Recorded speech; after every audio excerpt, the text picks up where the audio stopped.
Christopher Nolan is one of my, if not my number one favorite directors working today. I opened the video with this because I know Nolan is kind of an easy director to hate on because he's so popular. And while I understand why some people would not be drawn to his films, I personally love them, each and every single one of them, even though this is a ranked video. And I say this because if you're not a Christopher Nolan fan, this might not be the video for you. Because even the first movie I'm gonna put on this list is still a great movie. I just wanted to get that out of the way real quick, because if you're expecting me to like trash talk some of these movies, it's just not gonna happen.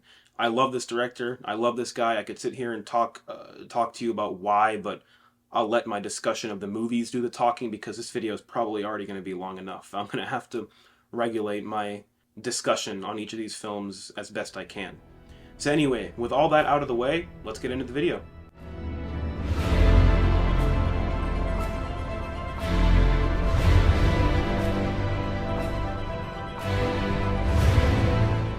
Alright, so coming in last place, something's gotta be last, right, is Insomnia.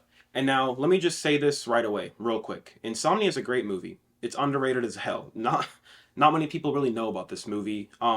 It is a remake. It's not an original idea from Nolan. However, it boasts some incredible performances from Robin Williams, from Al Pacino. I mean, honestly, the supporting cast in general are as well as amazing. However, the reason I put this film last is because out of all of Nolan's films, this just feels the least like a Nolan movie. Which isn't to discredit its quality, on its own. It's a great paranoid thriller. It's a movie in which the setting kind of feeds into the growing feelings of paranoia and intensity and the relationship between Al Pacino's character and the setting and the crime at hand. It all kind of comes together. It just slowly creeps into his head each scene, and he can't sleep, he can't focus. I think Insomnia is kind of pushed under the rug in favor of a lot of other of Nolan's movies, and I'm no better, I'm putting it in last place, but I do really want to be sure I make the point to say that Insomnia is a great movie. It's one that I really enjoy watching. It's just not a movie that I would put on if I'm in the mood for a Christopher Nolan movie. But again, something has to be last place. Alright, so next up we have The Dark Knight Rises. Now, again, I'm gonna go back several times to what I said in the very beginning of this video. Nolan is one of my favorite directors. I don't think he has made a single bad movie. The Dark Knight trilogy as a whole is my favorite trilogy of all time. So why is The Dark Knight Rises so low on this list? Because the trilogy works far better, in my opinion, the trilogy works far better watched as a whole, all, like 6, 7, 8, 9 hours of it. It works better as a complete story than it does independently. The Dark Knight Rises, suffers from not really being a complete experience. It is a phenomenal conclusion to a trilogy, but, I can't remember a time where I was like, you know what, I'm just going to watch The Dark Knight Rises, without, watching any of the other two. It's a movie that I love to watch, but, only if I'm marathoning the whole trilogy. Which, suffice to say, that means I haven't really watched The Dark Knight Rises that many times. But even without this whole thing about it being a complete experience on its own, as much as I love Christopher Nolan, I'm not blind to some of the faults in his movies, and The Dark Knight Rises does feel the most rushed out of the trilogy, which is ironic since it's the longest, but you get this feeling throughout the film that Nolan kind of wanted to be done with Batman and move on to his next project, which isn't necessarily a bad thing. I mean, this man started the trilogy way back in 2005. By 2012, was it? I'm sure he was ready to move on. There are a couple of scenes throughout that kind of stick out like a sore thumb. Some spotty writing at times, when Bane comes back and he's like, or when Batman comes back and Bane is saying, at the end, and Bane is like, "So you came back to die for your city," and Batman's like, "No, I came here to stop you." So you came back to die with your city? No. I came back to stop you. That's something I would expect from like a movie of way lesser quality. There's a couple of missteps here and there with the film. Talia al Ghul's death remains as cringeworthy today as it did when it first came out. The way she just kind of like and like moves like The way she just dies suddenly, it's like the actress forgot that she had to die in that scene. She's like, oh yeah, shit, that's right. My character dies. It's not a bad movie by any sense of the word, and it has its faults, but I love it. I mean, Tom Hardy absolutely crushes it as Bane. You know, the themes that Batman Begins began, you know, the themes of fear and sacrifice, the themes are really brought full circle and wrapped up perfectly in The Dark Knight Rises. I have very few complaints with that movie. All right, coming up after The Dark Knight Rises, we have Following. Many people don't even know this movie exists. Following was Christopher Nolan's very first movie, shot on a $6,000 budget, kind of run and gun style. The man, like, in an interview, he was talking about how him and his friends would just come together like once a week, once or twice a week when they were free, and they would just shoot scenes from the movie, kind of run and gun style. Like, there was a script, of course, but it was kind of a loose script. And I put Following. It might be funny that this is a, you know, bare bones black and white movie I'm ranking above The Dark Knight Rises, but Following to me shows the seeds of a filmmaker whose reach at the time exceeded his grasp. You know, he didn't have all the resources available to him, but the cerebral and nonlinear structure of this film is a testament to what Nolan would go on to achieve later in his filmography. I mean, it's kind of inspiring that this really simple movie that, you know, doesn't really strike the audience as all that impressive. The same guy who made that movie would go on, just came out with Oppenheimer. You know, this man would go on to direct some of the most culturally impactful films of all time. I think it's very inspiring. You know, I watch Following, which is a very brief watch. It's an hour and 10 minutes, and I think, like, you know, this man really, he had it from the start. You know, it's not like Nolan had to grow into his talent. This man was talented from the start. And the plot of Following, while, you know, a little bit simple, is told in classic Nolan fashion. It's out of order. There's the whole nonlinear structure of it is kind of baffling when you first watch it, and you think, like, wow, this man had time on his mind right away. The editing of this film is really impressive to me, because though Nolan has done much better since then, you know, you have these recurring images in the film. You have scenes that he then harkens back to later in the film, giving them a new context. Everything about Nolan's trademark style is present in Following. It's just the rest of the movies on the list, I think, do it better. Alright, so up next after Following, we have Batman Begins. Batman Begins, I think, is the best superhero origin movie ever put to screen. And I really don't think it's close. You know, maybe the first Iron Man is up there as well, but it's still, you have Iron Man and then Batman Begins. I mean, Batman Begins is a phenomenal movie. I think that out of all the movie, I think out of the three movies in the trilogy, and honestly out of Nolan's entire filmography as a whole, excluding Following, I think Batman Begins has aged the worst visually. You know, you have some scenes in the third act that look a little bit out of place today, especially the nightmarish visions of Batman flying over Gotham, like, you know, looking like a vampire. And of course, in 2005, that shit was groundbreaking. But today it doesn't hold up as well, I don't think, visually. But that's very minor nitpicks, you know, and the higher we climb up on this list, the more nitpicky I'm going to get, because the harder these movies are to rank. I mean, I just need to tell you right now, this list went through like 10 different iterations before I finally sat down and made this video. I mean it when I say I love all this guy's films. But back to Batman Begins, I think it really is the quintessential superhero origin movie. You know, you have Nolan playing with time a bit there in the beginning of the film. All of Nolan's trademark style is present in this movie. And it really did redefine the superhero genre. I know things like that are cliche to say, but Batman Begins really, at the time, today the whole dark and gritty reboot is such an overplayed trope. You know, we've seen it with Batman again several times, and sometimes it doesn't even serve the story. But Batman Begins was just so revolutionary at the time, because Batman was such a silly character, at least in the film medium up until that point, that when Batman Begins came out, people were like, oh wow, and me included, were like, wow, I mean, you're telling me, like, you can actually make a good Batman movie? And, you know, aside from those couple of nitpicks here and there regarding the visuals, it still as a whole story-wise holds up today easily, and I love revisiting this movie. It is a more standalone experience than The Dark Knight Rises, by nature of this being the first movie in the trilogy. You can watch this if you're just in the mood for a superhero origin story. But yeah, a lot to love about this film, even if it's not my personal favorite of the trilogy, obviously, as you can tell by me not having ranked The Dark Knight yet. Anyway, moving on. Speaking of The Dark Knight, it comes right after this movie. Now, I can already sense a few people putting two and two together and realizing, wow, we're still pretty early into this video and he's already placed The Dark Knight.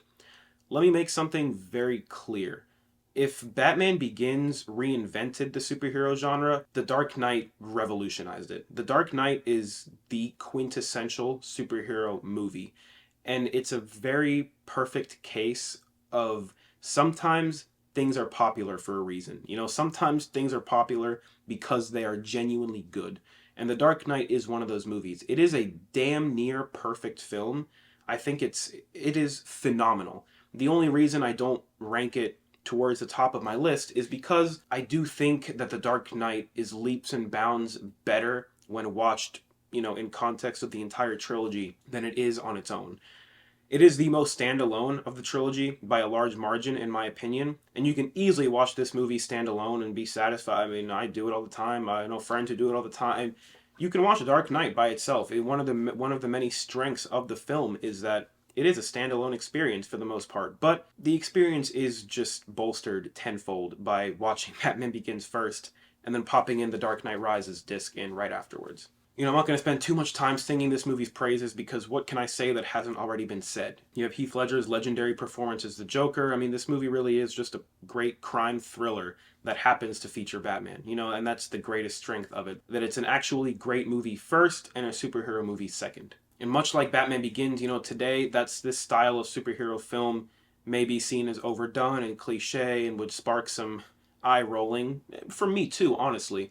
But back in 2008, when this film came out, what was even out there that was remotely comparable to it? You know what I mean? It's impossible to deny the impact it had on the landscape of not only the superhero genre, but cinema as a whole, honestly. And I maintain that claim, no matter how cliche it might sound. Alright, so right after The Dark Knight, we have I feel like this is Nolan's most controversial movie, I could be wrong, but Dunkirk. Dunkirk is fantastic. Dunkirk is an hour and 40-something minutes of pure survival. I mean, you have the opening 60 seconds or so of kind of like silence, or not silence, but this subdued opening minute or two. And then the second that first gunshot goes off, the movie never lets up. From that moment until the credits roll, it is adrenaline rushing. It is a visceral experience of raw survival. And though I always try my best to look at things from another perspective, I try to look at other people's opinions and see, okay, where are you coming from with this? I always respect other people's opinions. That being said, I do not understand. I really don't understand the people that call this movie boring. That is one of the biggest complaints I've heard about this movie, that it's boring, that people fell asleep watching it. I mean, I'm not going to open this can of worms here, but I don't get it. This movie is so... I mean, for the entire time it's on, you're just like... You're glued to the screen. I mean, at least I am. It feels at once a lot like a Nolan movie and very little like a Nolan movie. It's a war movie. It trims the fat. There's no drama in this movie whatsoever. There's barely any dialogue. It's just, boom, we're here. Now we got to go here. Now we got to go here. Now we got to survive. The goal is to survive. And yet, Nolan obviously plays with time in that movie with 3 different chapters, so to speak. You have the Tom Hardy segment, I think takes place over the course of like an hour. And then you have Barry Keoghan's segment of the film. I think that's like a day, and then you have the week-long segment of the film, and they all kind of intersect, and there's moments throughout the film where you hear it from one character's point of view, and then you see Tom Hardy's plane flying up, and you're like, whoa, we saw that earlier in the movie from a different perspective. So the movie does feel like it has Nolan's trademark style on it, and yet at the same time, it feels like a film that's so detached from the rest of Nolan's filmography in that it is a just straight-up survival movie. Nolan's take on the war genre, I would love to see him tackle this again. Something in this vein. I guess Oppenheimer is technically a war movie, but you know what I mean. I want some visceral, adrenaline pumping survival again. I love Dunkirk. It's a testament to the whole practical effects over CGI angle that Nolan always approaches his films with. As part of what makes this film so visceral to me is the fact that it's all practical effects. You know, Quentin Tarantino said it himself when he spoke on this movie, Dunkirk, and how it's one of the most important films of the past decade. And he talks about the one scene where you have the main character. I don't even remember anyone's name in the movie. I really don't know anyone's name in this movie, and I don't care to know anyone's name. You know what I mean? That's not the point. But the main character, or one of the main characters, is like huddled in the foreground. You see his face, like he's taking cover from the incoming explosions, and you see and hear each bomb strike and come closer and closer to him until he's covered in sand. That is one of the best scenes in any Nolan film ever. And I mean, when I think of Dunkirk, I immediately think of that scene. Along with the incredible sound mixing, especially of Tom Hardy's plane segments, it just sounds so real. You know what I mean? Even though Christopher Nolan seems to have a personal vendetta against the audience being able to understand Tom Hardy's dialogue in one of his movies, because unless you have subtitles on, you're not going to understand anything this guy's saying in the film. Regardless, incredible movie. All right, hot on the heels of Dunkirk, we have Tenet coming up next. Now, Tenet is a tricky film for me to rank. It's one of the movies that honestly moved around a lot on this list before finalizing it. At first, I had it towards the bottom of the list, and then I had it like almost first place. At one point, I was even like, man, this movie should be first place. It's a tricky film because it is by far Nolan's most structurally, maybe not structurally, it's Nolan's most conceptually ambitious film to date, which is pretty obvious when you watch the damn thing and when you hear him talk about how he spent literally a decade deliberating over the themes and the overall makeup of this film, meaning that when this guy made Inception, the idea for Tenet was already kind of in his head, and you can tell. Tenet is Nolan's take on a spy thriller, and you know, I'm not even going to spend a lot of time breaking down the plot or the overall concept and ideas because that would take a long time. All I will say is that Tenet is a movie that demands several rewatches. It is a movie that if you just watch this once, even just twice, you are not really fully going to appreciate this film. Unless you're like on Adderall and you're fucking hyper fixated on every single goddamn set. You're not going to get it all, which is fine. I rewatched this movie about a week ago, and I'm really glad I did because it finally just clicked for me. Everything just kind of clicked. And once you really understand the scope of this film and really what it's doing structurally, it kind of blows your mind. You know, it took me a while. I mean, I'm not ashamed to admit it. It took me a while to get a full grasp on what a temporal pincer movement is. I mean, I had to watch this movie several times to really not just understand it, but appreciate it. But when I finally clicked for me watching it the other night, I mean, I was in awe. You see certain scenes play out in this film forwards and backwards and then intertwined, and you just sit there and you cannot help but be awestruck by the fact that this movie, the idea for this movie just came out of one man's brain, you know? This is one of those movies that I understand the people who really detest. Some people don't like this movie that much, and it's easy to say that, oh, it just means you don't understand it. But Tenet is one of those films that even once you understand it, you still kind of need to watch it one or two more times to like understand it, you know, with in all caps, understand it. And I get that some people just don't want to, you know, I mean, it's a perfectly normal thing to not want to have to watch a movie several times just to get it. I appreciate that. Some people want to just watch a movie, enjoy it, turn it off, and then go to bed. I get that. Me, I love picking at different angles of movies several times and watching them over and over again and being like, damn, what did I miss? Oh, damn, you mean this happens while he's doing this? And Inversion, John David Washington is throwing the battery over the roof of the car of other John David Washington. I love the thrill of breaking down a Nolan movie in real time. And Tenet is one of those that I'm glad that I stuck with it and gave it several chances and watched it as many times as I did. Because again, once it clicks, it clicks. All right, next up on this list we have the man of the hour, Oppenheimer. Oppenheimer I have seen 3 times now. 3 times in less than a week. And maybe I have a problem. I don't know. Maybe. Who knows? Oppenheimer is by far Nolan's most important and timely and urgent work to date because he's finally taking his cerebral filmmaking style and applying it to someone who actually existed, a real life human being, a larger than life human being. I mean, J. Robert Oppenheimer is, there's comparisons to Prometheus in the film and the book that the film is based on, and the comparisons are pretty accurate. This is the movie I'm afraid of like speaking too much about this film because it's the most recent one in my memory and I've seen it 3 times now, and of course I want to talk about it because it's the new Nolan movie, fresh off the press. But I don't want to dwell on this film for too long, but I do just want to say that the structure of this movie I think is a little bit too convoluted for its own good, which is why it is ranked in the place that it is. I mean, bear in mind, this is still pretty high ranking on my list, but if the movie toned down the structural shifts and stuff just a tad, it might have been probably my favorite Nolan movie of all time. But as it stands, I think it is an incredible ride through this guy's life. It is really one of Nolan's most challenging films because it doesn't really ask you to make up your mind about Oppenheimer. Was he a good guy or was he a bad guy? The film kind of presents Oppenheimer as he was, a brilliant and ambitious scientist who was salivating at the mouth just to revolutionize quantum physics and take the next step in science, and someone who never really stopped to think about the butterfly effect of his work until it was too late, until the bomb did drop, until the Trinity test was successful.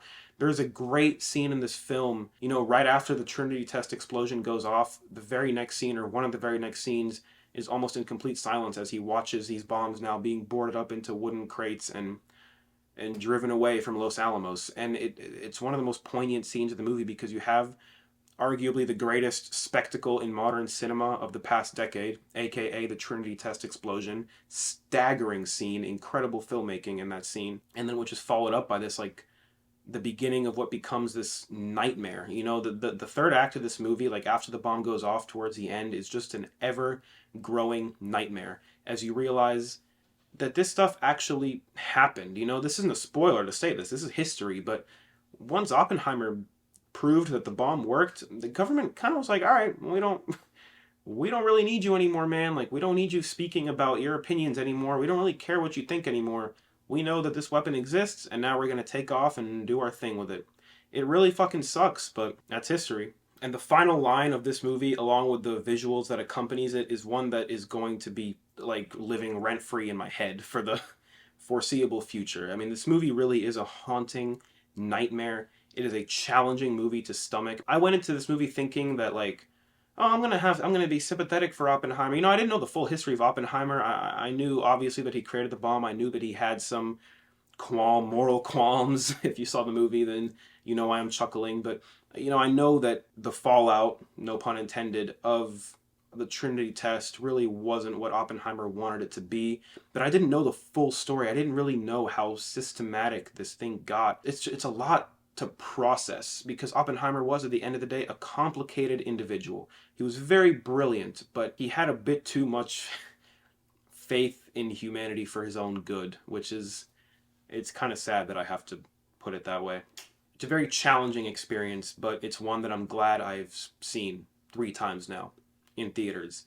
Go see this shit in IMAX. 70 millimeter if you can. Alright, moving on. So, bear in mind that, remember, I said that this list went through several different iterations before I began making this video. And just keep in mind that from this point on, I think we have, 4 movies left. Each of these films was, at a point in time, number 1 on my list. Take that for what it's worth. Alright? So, next up we have Interstellar. Interstellar is, I believe, to be Nolan's probably his most self-indulgent film to date. And you might hear that and think, well, what the fuck? What do you mean you're saying that? And yet it's ranked so high on your list and you're telling me it was number 1 for a while? Like, huh? And I say this because I think that a movie can be self-indulgent and overstated and yet at the same time also be a masterpiece. And I really think Interstellar is a masterpiece. Interstellar is a marvel of of filmmaking. I really think. I mean, let alone Nolan's dedication to practical effects and minimal use of CGI being reflected in some of the staggering visuals in this movie. I mean, the No Time for Caution sequence is one of my favorite several minutes in any of Nolan's movies ever. You know, I haven't even talked about a score in any of these films so far on the list, but I mean, Interstellar's score has to be probably my favorite of any of Nolan's scores, probably followed closely by Oppenheimer. But I really just think that the emotion and the feeling that this movie carries is second to none. I mean, I know, but people, again, I respect differing opinion. You can look at me in the eye and disagree with every single word I say, and I'll still respect you if you back up your argument. You know what I mean? I'm not one of those people that thinks that a disagreement means fuck you, you're a horrible human being, and you're wrong. But I really don't like when people refer to this film as being too emotional and, oh really, you're telling me love is such a powerful feeling and it can transcend space and time. And because yeah, if you let it, this film will move you like no other. And despite being a little too overlong for its own good, and yes, it is a little self-indulgent. No one really leans into these themes of love and attraction and bond. And of course, when you talk about feelings like that, there's always going to be the crowd that thinks it's too sappy. And juxtaposed with the grandiose spectacle of outer space, I guess I can see why some people would find that balance to be a bit jarring and be like, well, I mean, I don't like this movie is so scientific and yet also so emotional. Like what's going on here? And the final act of this movie, you do have to not toss logic out the window, but maybe stick it under the carpet a little bit, and you just kind of have to willfully suspend your disbelief for a while. And it's fine. I'm more than willing to do that for a movie of this spectacle. I really think Interstellar is a marvelous achievement. Again, I had this at number 1 for a while. It's the same with the upcoming 3 films on this list. But I place it fourth because of, the self-indulgence, because it's a tad bit overlong, because towards the end of the film, it becomes just a little bit too convoluted for its own good. But this is a case where, for me, the positives obliterate the negatives. All right, after Interstellar, we have what I believe to be the Nolan movie. This is the Nolan movie. It's all of Nolan's trademarks firing in one direction, and the result is a masterpiece of filmmaking, and that movie is Inception. Inception is, it's kind of like The Dark Knight, to where I don't want to sit here and talk about it too much, because really, what can I say about this film that hasn't already been said? The concept of this movie, where Tenet falters a little bit in being kind of really ambitious and really convoluted, Inception, in my opinion, is just convoluted enough. I don't know, maybe I'm speaking a bit too much for myself and not for other people, but I don't think Inception is really that difficult to understand once you've watched it a couple times. I don't really think it's too hard to get a grasp on, and I think people get hung up too much on the ending and what it means, and the whole point of the ending of that movie, it doesn't fucking matter if that top is still spinning. The movie is not ambiguous from the main character's point of view. He doesn't care if the top is still spinning. He's decided to go on and move on, and he's got what he wanted, his kids. And of course, and then the ending becomes even more irrelevant once he realizes the top isn't even his goddamn totem. It's misdirection. It's not the totem. It's his wedding ring. I can sit here and break it down even more. I'm not going to, but what I'm going to say is that Inception is the quintessential Christopher Nolan experience. It has emotion, it has heart, it has the trippy, non-linear structure, it has the concept, it has the ideas. The way this movie operates on several layers is just mind-blowing to me. It almost seems natural that he already had Tenet in his mind working on this movie, because this really kind of does feel like a blueprint for Tenet. Remember when people thought Tenet was going to be a secret Inception sequel? Sorry, it's a sidebar, but that was just kind of funny. Are you kidding? People really thought that. I think that's kind of hilarious. Anyway, there's really nothing negative that I can say about this movie. It was very tough to rank, because for all the reasons that I just stated, this really should be number one, but in making this list and as I was approaching the final, 4 or 5 films on this list, I kind of had to look at it like this, like, okay, what movie, let's look at the objectively, like, let's look at the fact here and let's look at, judge the movies for what they are. But of course, I have to put my own personal bias in this. I mean, it's my ranking video. You know what I mean? I would be remiss, I would be doing this list a disservice if I didn't inject my own personal feelings into it and not just judge the movies based on, like, okay, well, this movie is better made than this one, therefore it's better. Well, no, sometimes a movie can be better made than another movie, and I still like the non-better made movie more. It sounds like I'm just making excuses for Inception's placement on this list. It's like I feel guilty for placing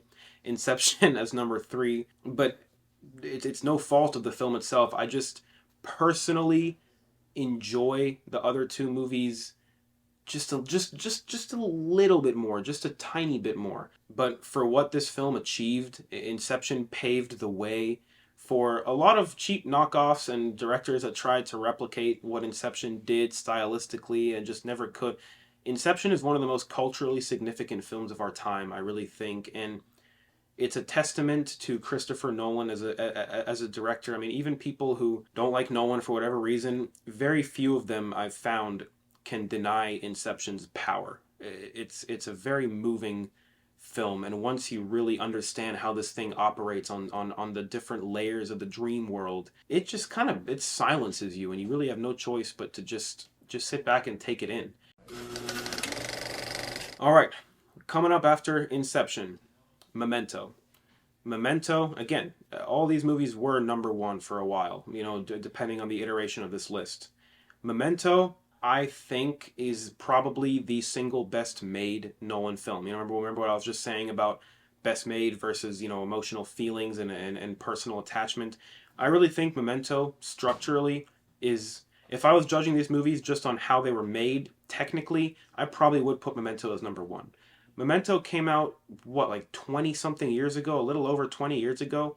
To this day, there is not a single film out there that has even bothered to try and do what Memento did, because you just can't. If you watch Memento for the first time and you have no idea what you're in store for, like if no one gave you a heads up and none of your friends warned you, hey, this movie is a little bit trippy, or this movie is a little bit, unconventional, Memento will absolutely blindside you. I mean, you have this movie told narratively back. I mean, narratively everything is backwards, but then it's intercut by forward-moving scenes in black and white. It's phenomenal. I understand Memento, of course, but I just don't understand how it was made. I don't understand how these ideas got out of this guy's head and onto a script. I know it's based off a short story by Chris's brother, Jonathan Nolan, but still, it was a short story, and Chris did take the premise of the short story and take off with it and make his own movie. And I think one of the great hallmarks of Memento is that, in Nolan's other movies, he plays with time and he plays with structure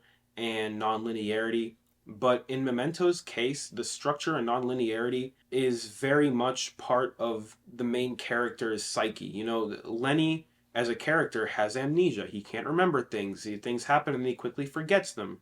And the way the movie is made, it kind of injects you with the same feeling. You have these scenes play out, and then the next scene you see isn't what happens after the scene, but before the scene. It's fucking amazing, incredible. And you're sitting there trying to remember what you just saw, and you're piecing together everything, and you really kind of feel the way Lenny feels. All you need now are the Polaroids to write on. Memento is a perfect example of taking a simple plot. I mean, what's the plot of the movie, really? It's a revenge thriller. Lenny wants revenge on the guy who murdered his wife. Really original story, right? I mean, you've seen this story 100 times, but never, ever, ever remotely even close to this way. I feel like I'm talking more about these films the more we go on and the higher up on the list, and I'm trying to keep my comments concise, because I could really start gushing about any one of these films. But Memento is a movie that, it's one of the great cornerstones of cinema, I think, and a really big indicator, a significant indicator of that is the fact that nothing quite like it exists. You have movies that have tried to replicate some of Nolan's style. I mean, the Dark Knight trilogy spawned a series of dark and gritty reboots. Inception spawned the, trippy movies that play with time, Looper. But Memento, no one has even ever tried to touch Memento, because you can't. You just can't. I really don't think so. Memento is phenomenal. I'm going to leave it at that before I start tripping over my feelings and my words. Let's get to the number one film on this list. And that would be The Prestige. Much like Memento, it'll blindside you if you're not quite prepared for it. In my opinion, The Prestige is Nolan's most personal film to date. And the two leads in that film played wonderfully. Hugh Jackman and Christian Bale are incredible in this movie. Their portrayals of Angier and Borden, respectfully, are phenomenal. I know this movie is based on a book, which I have not read, and I know Nolan did change a little bit here and there from the book, as I would expect him to. But the characters in this film, the leads in this movie, in my opinion, are Nolan's most three-dimensional, layered, most profound characters he's ever written. On one hand, you have Angier, who is a magician obsessed with the spectacle, with style. He wants to put on a show. He's a showman. He doesn't necessarily care what it takes to achieve greatness. He just wants the greatness, And then you have Borden, a magician who isn't much of a showman. I mean, it's emphasized several times throughout the movie, like, yeah, Borden's a great magician. He's just not a great showman. He doesn't know how to put on a spectacle. But on the flip side of that, Borden is a man who his trick is his life. He's dedicated his entire life, every waking moment of his life is, or I guess their lives, right, is dedicated to making this trick work. And I think these two sides of one coin, these two characters, Nolan put his own soul into them. I mean, it sounds cheesy to say, but I would hope that you guys understand what I'm trying to get at here, is the fact that these characters really feel the most personal to Nolan. It feels like, again, I haven't read the book, so I don't know how much of these characters are unique to their film portrayals. I could be talking out of my ass here, and it turns out the book versions are just the same way. But even if they are the same way, there is still something to be said about the visuals and the acting and the way that Nolan displays these two characters. It feels like he's injected parts of himself into both of them, and just the characteristics of these guys, the one obsessed with spectacle and the one obsessed with dedication, speaks to cinema as a whole and art as a whole. And for that alone, this really is number one. I mean, other films in his filmography are arguably more convoluted or more plot heavy. You have Tenet, the most ambitious film probably of his entire career. But then on the other side of that, Tenet is probably his most emotionally bland film of his entire career. I mean, the protagonist is just that, the protagonist. He doesn't have no backstory to this guy whatsoever. Anyone could have played that role. You know what I mean? But The Prestige is just a phenomenal work that, to me, like, as I was rewatching it the other night in preparation for this video, because that was when I really had to rewatch. I had to make sure, I was like, okay, this really is my number one, right? Because that's a bold claim to make. It's just such a very underrated film, and the way it works, I mean, the whole time I'm watching it, I'm just thinking, like, wow, this film really speaks to, like, artists and art and the voice of a storyteller and what different people prioritize in their approaches to art. Because I don't think that neither Angier nor Borden are necessarily wrong in their approach or flawed in their goals. I mean, there's nothing wrong with wanting to put on a show. There's nothing wrong with wanting spectacle. There's also nothing wrong on the surface with dedicating your entire life to a trick and, making your trick your own, because Borden's trick cannot be replicated, unless you have a twin brother who is okay with chopping off his own finger for you. I don't know, I'm talking a lot about the characters in this film, but it really is what makes this number one. I mean, not to mention the structure of the film itself. You have part one, The Pledge, then The Turn, then The Prestige, and in a way, the structure of this film and the approach to the whole magic trick stuff is kind of how Nolan makes most of his films in the first place. So, I mean, the ending of this movie is one of those endings where, like, the second it ends, the first thing you want to do is just rewind and restart. I'll never forget the ending of this movie, and especially Angier's final line about, like, you never knew why we did this, right? It was the look on their faces. If we could fool people, even for a second, that they would feel something. Real life is boring. And that line, wow, I'm gushing. But I'm sorry, this is number one. We're almost done. Just let me sit on my soapbox for a little bit. That last line of the movie, I'm talking about how Nolan injected a lot of himself into these characters, and I'm sure that line is probably from the book. I would like to think that it's not, but it probably is. But still, that line, I feel, speaks to Nolan's approach and goals as a filmmaker himself. You know, the world is solid all the way through, but if we can convince people even for a second that the impossible is possible, that spectacle can be achieved, that the unreal can be real, then we got to see something truly marvelous. The look on their faces. You can't see it, but even as I'm talking, I'm getting like goosebumps and chills, which maybe you'll laugh at. I'd understand if you do. I'd probably laugh too, but I'm sorry. It's just how I feel. In my opinion, it really is it's the best Nolan movie to date. It's number one for a reason. I mean, even though there were different iterations of this list, in many of them, The Prestige was still number one, you know, and at the end of the day, I did keep having to revise the list because anytime I would look at my current draft of the list and see Prestige as number two or three or four, it just didn't feel right. Prestige is the best movie ever fucking made in the history of the world. I love it. And if you haven't seen it, first of all, you shouldn't be watching this goddamn video. Second, just go watch it. Anyway, guys, Soapbox, thanks for coming to my TED Talk Prestige rant over, and so is the video. I appreciate you guys sticking around and watching this whole thing if you made it to the end. I'd be curious to hear what you guys' rankings are, because I know my ranking is probably a bit unconventional. I doubt many other people have The Dark Knight this low on the list. I doubt many people even have The Prestige as number one on their list. I'd be curious to know what you guys think of Nolan's filmography as a whole. And yeah, I just appreciate you guys watching, each and every single one of you. If you enjoyed what I had to say, a like would be greatly appreciated. And if you like what I do as a whole, go ahead and subscribe. Stick around for more. Otherwise, you guys enjoy the rest of your day. Stay safe. Peace out.